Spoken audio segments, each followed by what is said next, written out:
Keyword okay is literally everywhere. Think about it, you probably hear or say it multiple times a day, without giving it much thought. Whether you're chatting with friends, responding to an email, or confirming something online, okay is the go-to word for agreement, acceptance, or acknowledgement. It's so ingrained in our everyday communication that most of us don't even realize how often we use it. And the best part? No matter where you are on the planet, whether you're in New York, Beijing, or Rio de Janeiro, people instantly know what you mean when you say, okay. It's like a universal passcode that transcends languages, cultures, and borders. But what makes okay so special?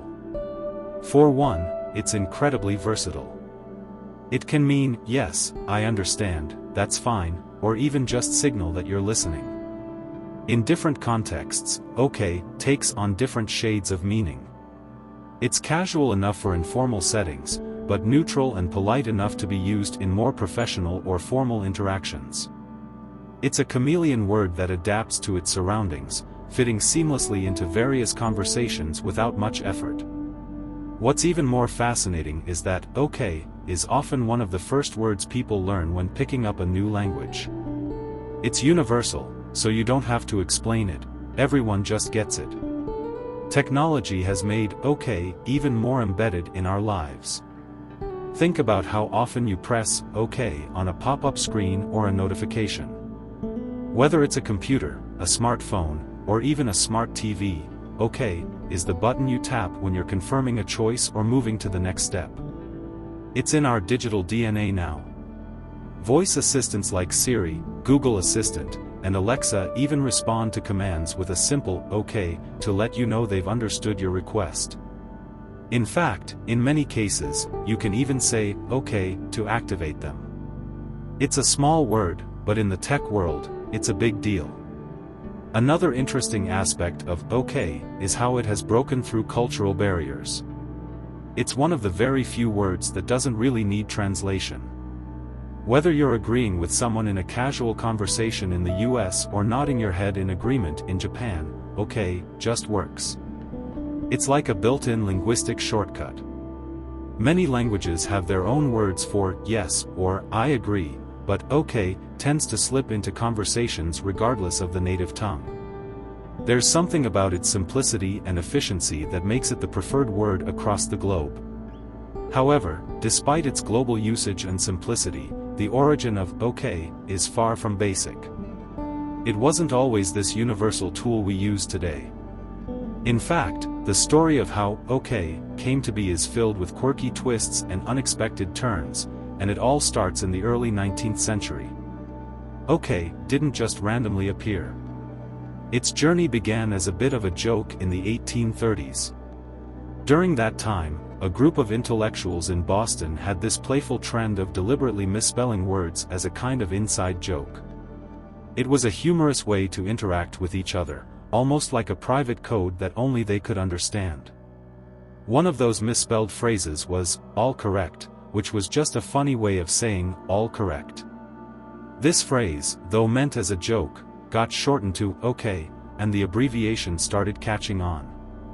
It's almost like the memes we see online today, inside jokes that spread quickly among a small group before going viral.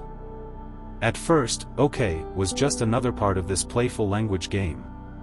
People enjoyed throwing around these silly abbreviations, and OK quickly became one of the favorites in the group. It was catchy, easy to remember, and had that perfect balance of being both playful and practical. Without knowing it, they were creating something that would stick around for centuries to come. The first official use of OK in print was in 1839 when the Boston Morning Post published it. What started as a local joke began to spread through newspapers across the country. Soon, people outside of Boston started using OK in their everyday conversations, finding it to be a fun and convenient way to express all correct. It's kind of crazy to think that a small in-joke between a few people could turn into a national phenomenon. As OK gained traction, it didn't take long before it got another push, this time from an unexpected source, the political arena. What could have easily faded into obscurity was about to be propelled into national consciousness by an unlikely player, a U.S. presidential campaign. In the 1840s, politics gave OK a whole new level of exposure. During President Martin Van Buren's re-election campaign in 1840, his supporters cleverly adopted the term OK as a slogan. Van Buren was from Kinderhook, a small town in New York, and he was often referred to as Old Kinderhook. His supporters saw the opportunity to play off his initials, OK, and created the slogan Old Kinderhook is OK, linking Van Buren's nickname to the popular abbreviation. This clever wordplay instantly caught the attention of the public. The slogan became a hit, with OK featured prominently on campaign buttons, banners, and posters. Suddenly, OK wasn't just a quirky local phrase anymore, it had a national platform. The media picked up on it, and soon, people all over the country were using OK in everyday speech, whether they were discussing politics or just agreeing with someone. It was catchy, easy to remember, and worked in a variety of contexts, which helped it spread like wildfire. The political campaign definitely gave OK a huge boost, but there was another factor that cemented it in everyday life: technology. Around the same time, the telegraph was becoming an essential communication tool, and OK fit perfectly into the fast-paced world of telegraphic messaging. The telegraph was all about speed, every second counted, and concise communication was key. Short, clear abbreviations were crucial, and OK was the perfect candidate. By the mid-1800s, OK was regularly used in telegraph transmissions to confirm that a message had been received or understood correctly. The efficiency and simplicity of OK made it ideal for the telegraph, and its use in this early form of communication helped further embed it into the fabric of daily life. As the telegraph spread, so did the use of OK. By the late 1800s, it had become a standard part of everyday communication. The more it was used in technology, the more it solidified its place in the English language. Interestingly, one of the reasons OK became so memorable was due to the letter K. Words that start with K are relatively uncommon, especially in English, so the combination of O and K gave the abbreviation a unique look and sound. It stood out, both in spoken and written form, making it easier to remember and more impactful. Over time, various myths have developed about where OK actually came from.